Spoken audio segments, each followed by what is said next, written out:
sachez choisir. Savez-vous que la femme avec laquelle je sors depuis quelques années fait la concurrence avec mon épouse qui est décédée? Vous ne comprenez pas. Moi-même, je ne comprends pas. Mais attendez, asseyez-vous. Je vais essayer de vous expliquer avec ce que moi j'ai. Je me suis mariée à une femme formidable que j'ai rencontrée sur les bancs de l'école. On est tombé red in love. C'est-à-dire, c'était l'amour de ma vie, le pétrole de ma langue, ma lumière du jour et tout et tout. On s'est connus très jeunes et ça se passait vachement bien. On voyageait ensemble, on a fait nos carrières ensemble, on a réussi à acheter une super maison ensemble. Quand on a réussi à bien s'établir, à ce moment, on a eu un joli garçon qui est venu cimenter cet amour-là. Et on a élevé l'enfant, mais dès que l'enfant a eu 8 ans, ma femme est tombée malade. On est allé rencontrer plein de médecins, batteries. On a fait des batteries d'examens. Je ne sais pas quoi vous dire jusqu'à ce que bim, on nous dise que elle était malade. Quand on a creusé, on a trouvé que c'était un cancer. Mais ça a été fulgurant. En quelques mois, dès qu'on a dit, entre le moment où on a dit qu'elle avait le cancer et le moment où elle est décédée, juste 5 mois. J'ai juste eu 5 mois pour déguster ma femme et la voir partir. Ça m'a crash down. Ça m'a détruit. Je ne sais pas comment vous expliquer. Le ciel m'est tombé sur la tête et j'avais ce fils-là. C'est ce magnifique être humain que nous avons fait ensemble. C'était dur. J'ai pleuré. J'ai fait une veillée mortuaire dans mon âme. Je me suis sentie mourir. Je ne voulais plus manger. Je ne voulais plus dormir. Je ne voulais plus travailler. Pour moi, il fallait mourir. Il m'a fallu énormément de force de caractère. Il m'a fallu le soutien de la famille et surtout de thérapie et de coaching pour pouvoir m'en sortir. Pour pouvoir m'en sortir, il y a quelque chose qu'une fois Lady Sonia disait en vidéo. Elle a dit que quand on s'aime vraiment, on aime les gens qui sont autour, il ne faut pas se laisser aller. Souvent, c'est soi-même, on est en train de crever, mais l'amour que l'on porte pour les gens peut nous aider à ressusciter. Et cette phrase m'a frappée. J'ai dit, pour l'amour de mon fils, I'm gonna resurrect. Je vais ressusciter. Et donc, j'ai fait des efforts sur moi-même, etc., etc. Bon, j'ai pu reprendre le travail et tout et tout. Mais je n'allais pas souvent les after hours, vous savez, les rencontres entre employés après les heures de tout. Non, moi, je ne me voyais plus me retrouver avec les étudiants. En tout cas, je me suis renfermée sur moi. Et puis un jour, il y a eu une grande fête au niveau du boulot. On a invité plusieurs entreprises. Et je suis allée voir mon thérapeute ce jour-là. Il a insisté pour que j'aille. Il a dit, c'est important que tu retrouves la société, que tu rencontres les gens. C'est important pour toi-même. Donc, à contre-cœur, je me suis bien habillée. Puis j'y suis allée. Et là, bizarrement, j'ai rencontré une dame qui était très, très intéressante, qui semblait dynamique. Une femme qui m'a plu, avec qui on a échangé. Et on a aussi échangé nos contacts. Après, on a commencé à se parler, on s'est parlé sur les réseaux sociaux. Elle était mignonne, elle était unique. En tout cas, elle avait son style à elle, elle me plaisait beaucoup, dynamique, pleine de vie et tout et tout. Et donc, on a commencé à se fréquenter. Chemin faisant, je l'ai présenté à ma famille. Ma famille a dit que...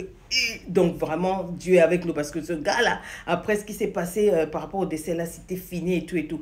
Bon, mais je lui ai dit que j'ai perdu quelqu'un de très cher à ma vie et vraiment, je me suis ouvert à elle. Je lui ai parlé très profondément de l'affection que j'avais pour mon épouse qui est décédée et ce que sa mort m'a fait et comment je suis encore amoureux de ma femme et tout et tout.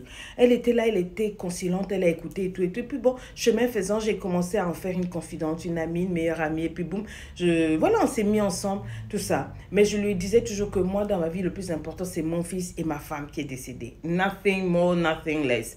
Elle a dit, il n'y a pas de problème, de toute façon, qu'elle comprend, c'est la vie, on ne peut pas effacer quelqu'un avec qui on a fait toute une vie comme ça. Et puis, on s'est mis ensemble, et puis bon, ça marchait. Et un jour, par contre, elle est venue me dire, ah oui, on a un événement aujourd'hui au boulot, et je vais y aller, et puis j'étais contemporaine, j'ai dit, mais vas-y, amuse-toi bien, et surtout, ramène-moi des photos, j'aimerais bien voir comment vous allez vous amuser là-bas. Oh, pas de souci, pas de souci, elle a été à la fête, elle s'est habillée devant moi, elle est partie. Quand elle est revenue, je dis, mais où sont les photos? Elle me racontait, oui, ça se passe comme ça. J'ai dit, mais où sont les photos? Non, les photos qu'on a prises n'étaient pas belles, donc j'ai tout supprimé, tout et tout. Bon, j'ai trouvé ça, ça arrive. Hein. Et le lendemain, j'ai rencontré un de ses collègues au niveau d'une confiserie qui vendait juste à côté, là, pendant la pause. Et puis j'ai dit, alors, la fête d'hier, c'était comment? Il dit, ah, mais c'était génial, ta femme, ta fiancée t'a pas raconté, mais vas-y, attends, je te montre quelques photos. Et là, c'est comme si on m'a jeté un seau d'eau glacée. Quand je regarde les photos, devinez quoi? Écris-moi, devine quoi? Ah! C'est-à-dire que ma femme, même quand elle est morte, on a mis ses photos avec mon fils et tout dans la chambre de mon fils partout. Mais il y avait son coffret à bijoux, ses accessoires, des accessoires tellement personnels et plein d'émotions et de souvenirs qu'on avait voulu garder dans la chambre de mon fils, qu'on a bien arrangé. La nana, pour aller à sa fête, ne m'a pas demandé. Elle est partie ramasser les bijoux, quelques accessoires de ma femme. Des choses, des perles précieuses que vous savez, vous n'allez pas trouver partout. Elle a mis ça et puis elle est partie. J'ai dit, mais à quel moment?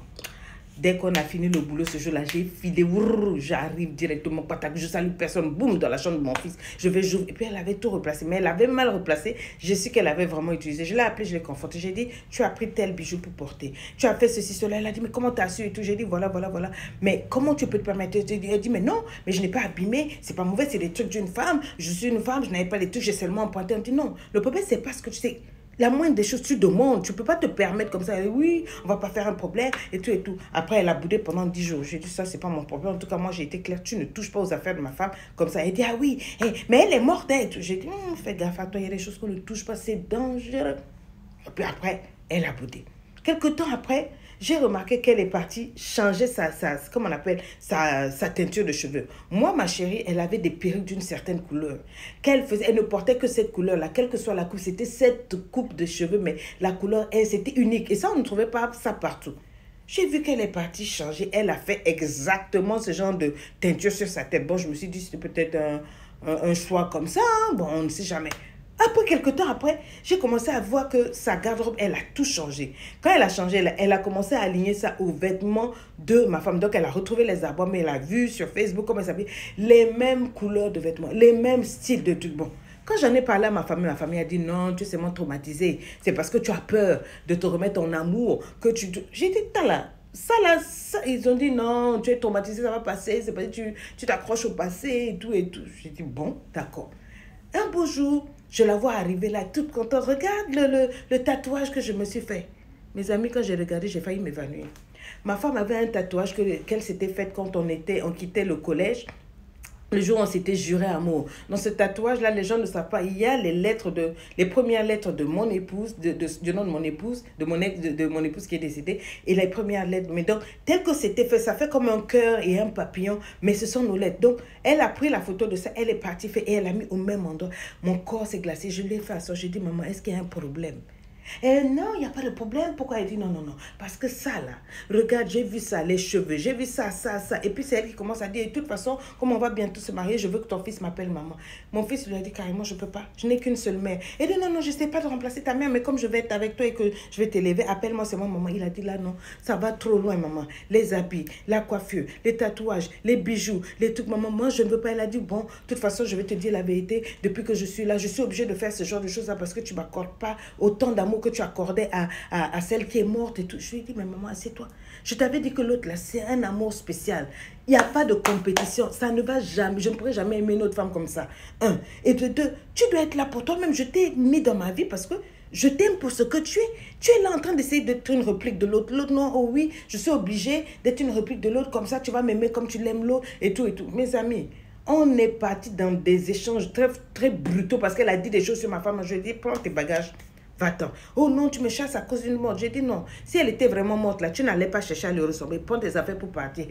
Quand elle est partie, elle a appelé tout le monde. Et tout, elle a commencé à me charger avec des messages pour me dire que non, vraiment, c'est pas normal. Moi, je t'aime plus que tout. Elle est rentrée dans une crise de délire. Vous savez quoi? Quelques jours après, on m'appelle. On m'appelle à l'hôpital. Elle a essayé de sauter la vie.